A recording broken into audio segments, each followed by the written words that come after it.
Have you ever wondered why I was even born?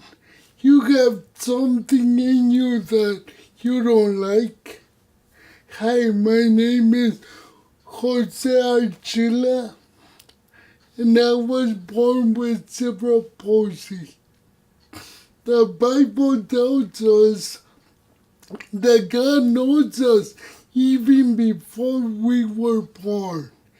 He knew us even before forming us in our mother's womb. And that's where my story begins. You know, like 2 weeks before I was supposed to be born, my mother went to do her last doctor's checkup. We're from a small country, El Salvador, in Central America. In that country, there's a lot of people. She didn't drive, so she took the bus. When she was getting off for the doctor's appointment, the bus driver didn't see her and took off before she was even out. So she stumbled and fell and hit herself in the stomach. She was okay. Everything seemed okay. But you know what? I stopped moving inside of her. And those 2 weeks after became a month and a half. When I was born, I didn't cry. I just had a small heartbeat. Small enough to let them know that I was alive. They try everything to make me cry, to make me come to. Nothing works. 9 days later, they told my grandma who picked me up, there's nothing we can do. 3 more days at the most, he will die. If for some reason he doesn't die, he will never walk. He will never talk. He'll never move or even open his eyes. So my grandma, with sadness in her heart, took me home. On the way home in the taxi, for the first time in my life, I opened up my eyes and started looking around. For the next few months, everything was okay until they started noticing I didn't have any balance. No balance whatsoever. So they took me back to the doctor. The doctor said, we don't know what's wrong with them. But finally another doctor said, it's cerebral palsy. Yeah, cerebral palsy is a disability that affects my nerve system. Everything else is okay. Everything else in me is normal. But I don't have control over my joints, over my movements, over my voice. As I grow older, they started noticing this, that I couldn't walk at the right age. My first steps was at the age of 5. I couldn't talk normally. My father, who was in Brazil at the time I was born, started to noticing my disability. You see, my father, before I was born, I was the apple of his eyes. Everything that he wants me to be, my father wanted me to be like him. When he noticed that I wasn't normal, he started getting mad at me. He thought I was making that stuff up. He thought I was talking like this just to get attention from my mom. So every time I couldn't pronounce a word right, he would beat me up. Every time I said the wrong way at the table, he would beat me up. Every time I put my elbows in the table, he would beat me up. He would beat me up with everything he could find. The best thing for him was to peel a cable and beat me up with that. When I started to walk at 5, I remember that I didn't have no balance. So if somebody would blow on me, I would fall down because my legs were not strong enough. So in order to get balance, I would put my thighs like this together. My dad didn't like that at all. So he took 2 big thorns of roses and glued one to each side.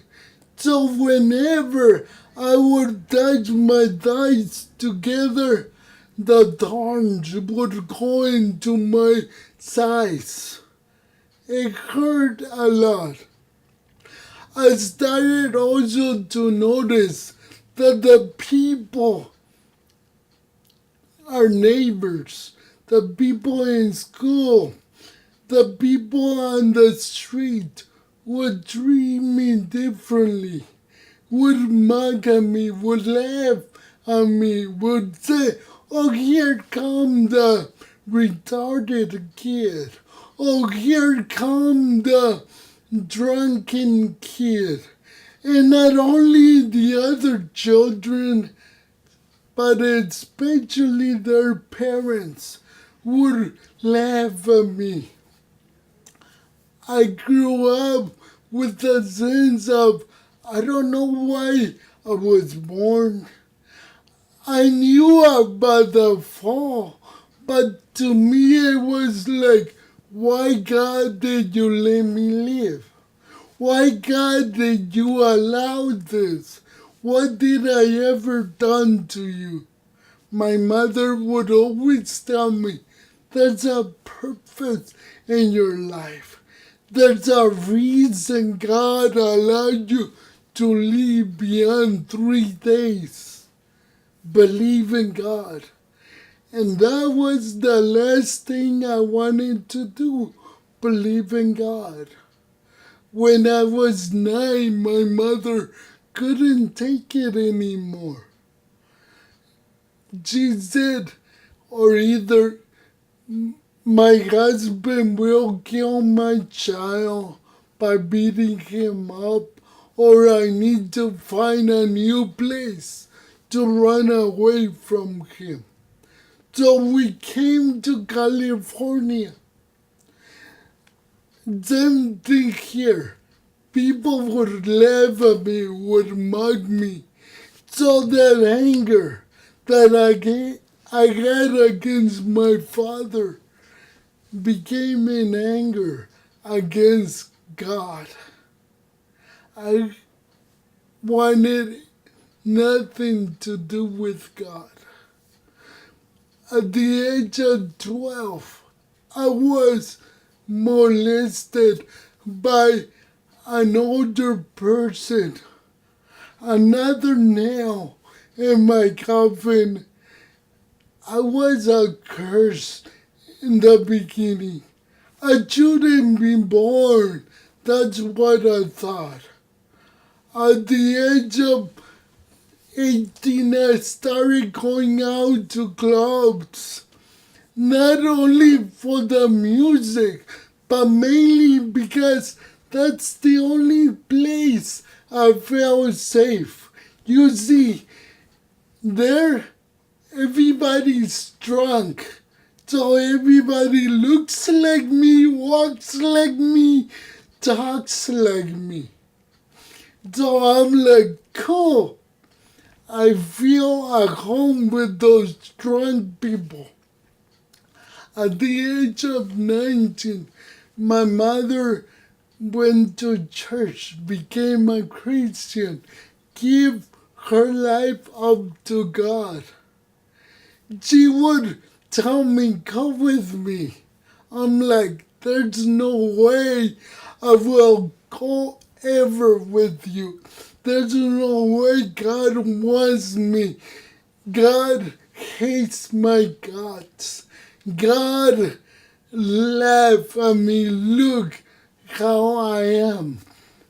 One day my mother said, if you don't go with me next weekend, you don't go out. I'm like, all right. If that's the case, I'll go. We went to church. I don't remember anything about the message because I went right to sleep. It was so boring to me. All I remember is welcome and amen, you can leave. When we were leaving, I noticed a cute young lady going to another part of the church. I'm like, she's really cute. So let me follow her. Let me see where she goes. And I realized that she went into the youth room. So I was wondering, should I go in? Maybe not. But I really wanted to talk to this girl. So I'm like, let me go in. At the door there was another young lady that received me with a hug and a kiss. For the first time in my life, I felt wanted. I felt like I belonged somewhere. So I went in there and they were gonna have a youth camp 2 weeks later. Again, I didn't want to go because of God. I didn't know anything about Christ. All was in my mind is to get to know this young lady. So I went. I couldn't get to know that lady, but there was so many sermons about Christ and I was bored about all that. But Saturday night came. We all were sitting down at the campfire. When the pastor says, get up everybody and line up, I will pray for each one of you. So we did that. As we line up, I started realizing the person he would pray for started crying. I'm like, what a wimp. They cried for nothing. So it was about my turn. When he started praying for the person next to me, I started crying. You see, there was a feeling of release, of having this big burden off my back. When he prayed for me, I have this feeling inside of my heart, this warm feeling, and I knew that I wasn't the same. I knew that I wanted to know Christ. I knew that I wanted a relationship with Christ. The next few months, it was great because I went everywhere talking about Christ and talking about my life. But my greatest prayer was, "Help me, Lord. You can heal. You can do whatever you want. Help me. I don't like my voice. I hate the way I walk. I hate my disability." 3 years later, God told me, "Hey, I want you to serve me. I want you to preach my word and teach my word." I'm like, "All right then, help me and I will do it." But God said, "No, it doesn't work that way. I want to use you the way you are." "But God, I don't like this. I want to use you the way you are." And he took me to Exodus 4, when God calls Moses. And Moses said, "Hey, I'm slow of speech. I cannot talk." And God said, "Who made the blind? Who made the lame? Who made the deaf? Didn't I? Fear not, for I am with you." And God was telling me that I made you that way for this very reason. Because I wanted to use you the way you are. I wanted people to see you and be amazed, not of you, of what I can do through somebody like you. So I was still not so loud on that. So I went to talk to my pastor. My pastor's like, "You're right. You have a unique voice. No, not everybody will understand you." I'm like, "Thank you for your encouragement." But he's like, no, let me explain. If I talk in a crowded room, nobody will turn around and pay attention to me. Because my voice is like everybody else. But if you talk in a crowded room, everybody will pay attention. They may not fully, completely understand you, but they will pay attention. So I'm like, okay, God, do with me whatever you want. So I became part of the youth leader group. I started teaching Bible studies. I started preaching at church. I started being used by God. God said, "Prepare yourself." So I went to Bible college and I got my degree and I got my MBA. I prepared myself and God used me so many places. I went to India, I went to Nepal, I shared my testimony there. I share my testimony all over the place. But there was still one thing in my heart that I needed to close. I needed to see my dad one more time. I needed to let him know that I forgive him, that I have moved on.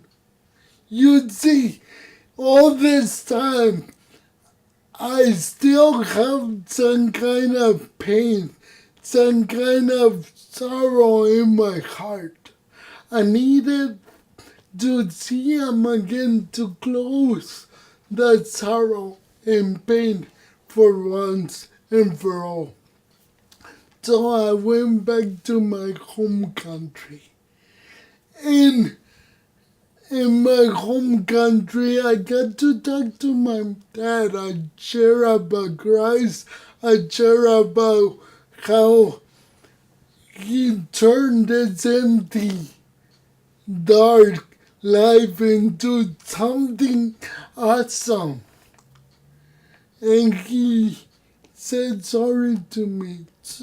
And we cried together, and we're okay now. The lady, we never went out, the young lady.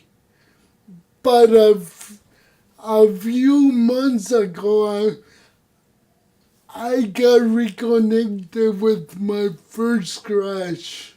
I was 8, she was 7. We started talking, and now we're engaged to get married. All because God turned that emptiness into a life full of meaning. I finally realized what God says, and you before you were even born. I had plans for you. You see, the day which I thought it was the biggest cursing of my life, it was actually one of the biggest blessings of my life. Because I realized the day when my mom fell, God was with us. God took care of us. And even though my life was hard since the beginning, I knew God has a perfect for me. He has a perfect for you. If you're struggling to know who you are in life, go to God. Let God show you what your life is all about. I'm excited because one day I will have a new body. But until then, this body will keep on serving God. You see, God will always use us no matter who we are, no matter how we talk, no matter how we have our hands, our nerves. Just put yourself in the hands of God and let Him do the rest. God bless you.